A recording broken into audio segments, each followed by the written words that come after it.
If any more evidence were needed of this government's insensitivity to the need for enhancing fairness in our society, it came with the Treasurer's overnight backflip on the energy assistance payment. Like many others, I was appalled that it was denied to people on Newstart. As if it's not bad enough that the value of Newstart and associated payments has not increased in real terms in a quarter of a century, some of the poorest people in the community were to be denied help keeping themselves warm, cooking their food. Overnight, the government thought better of its stinginess, not because it genuinely cares about the most unfortunate in our society, but because there is an election around the corner. Something is better than nothing, but a one-off payment of $75 is tantamount to an insult to the less well-off in our community who have been struggling with rises of much more in their energy bills in recent years. Australians are paying a high price, literally, for the failure of this government to get its act together on energy and climate change. The $365 million for one-off energy assistance payments is not evidence-based policy. If the government was really taking the problem of energy bills seriously, it would spend that money on energy efficiency. Improving energy efficiency tackles an underlying cause of high energy bills, whereas the benefits of the one-off energy assistance payment will be short-lived.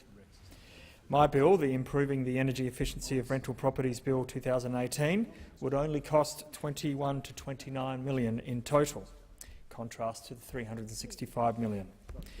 Importantly, my bill would offer not simply temporary stimulus, but long-lasting benefits, despite its modest cost.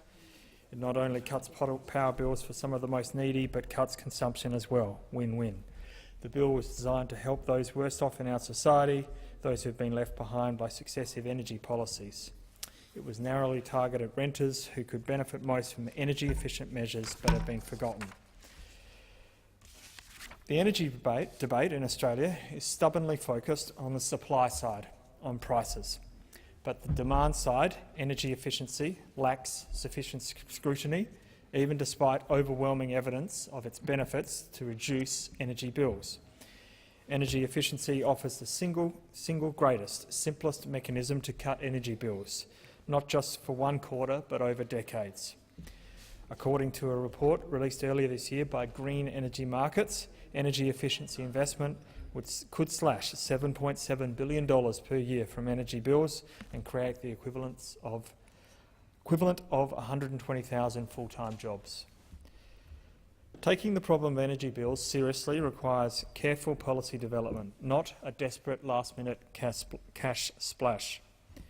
Taking the problem of energy bills seriously must involve a national energy efficiency strategy.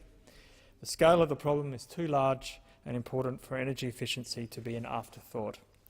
Policies that promote sustainability, that give relief and hope to those who need it most, should be supported.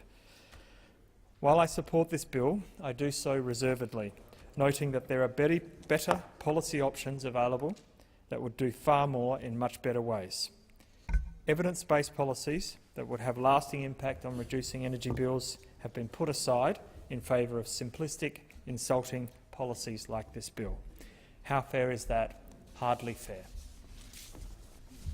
Thank you, Senator Storr.